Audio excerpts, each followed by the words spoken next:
રાધે બહેનો, રસોઈ અને આડવર્કમાં તમારું સ્વાગત છે। આજે આપણે બનાવીશું પાવભાજી। પાવભાજીમાં પહેલા પાણી ગરમ કરીશું, એમાં થોડુંક મીઠું નાખીશું, અડધી ચમચી, અને એમાં બટેટા, રીંગણ, કોબી, ફ્લાવર, કાચા કેળા, સુરણ અને તમને જે ગમે એ બધા જ શાકભાજી બાફી નાખવાના છે। આને 4 સીટી થાય ત્યાં સુધી બફાવા દઈશું। હવે ભાજી વઘારવા માટે એમાં આપણે તેલ નાખીશું, 5 ચમચી, 6-7 ચમચી તેલ નાખીશું। એમાં થોડીક હિંગ, આદુ મરચાંની પેસ્ટ,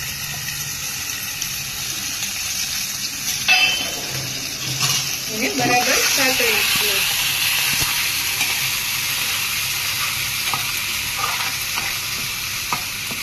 ઉતરાઈ જાય પછી એમાં ટમેટાની પ્યુરી ઉમેરીશું। હવે આ ટમેટાની પ્યુરી જ્યાં સુધી તેલ છૂટું ના પડે ત્યાં સુધી સાતળીશું। હજુ આપણી ભાજી બફાઈ ગઈ છે તો એને મેશ કરી દઈશું।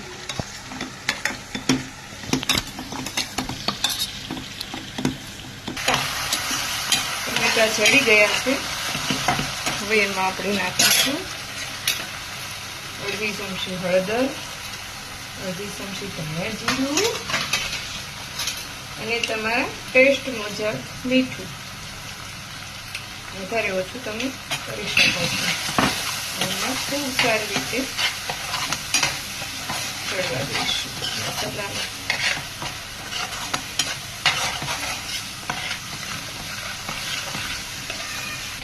હવે એમાં મરચું નાખીશું,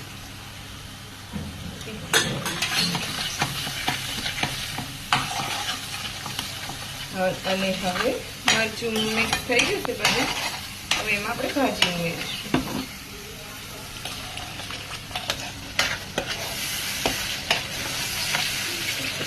એમાં આપણે એવરેસ્ટ પાવભાજી મસાલા નાખીશું,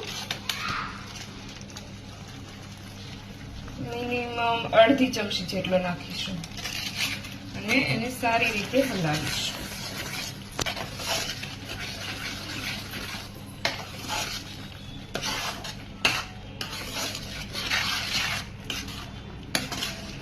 અને હવે એમાં કોથમીર નાખીશું। આ બની ગઈ છે આપણી ભાજી, અને હવે બનાવીશું પાવ, શેકીશું। તેથી આવી રીતે કટ કરી અને તેમાં ભાજી ભરી દઈશું। જે આપણી ભાજી બનાવી હતી એ ભરી દઈશું, એટલે પાવનો ટેસ્ટ સારો એવો આવે। અને મેં અહીંયા ઓઇલમાં બટર શેકું છું, તમે સોરી અહીં હું ઓઇલમાં પાવ શેકું છું, તમે બટરમાં પણ શેકી શકો।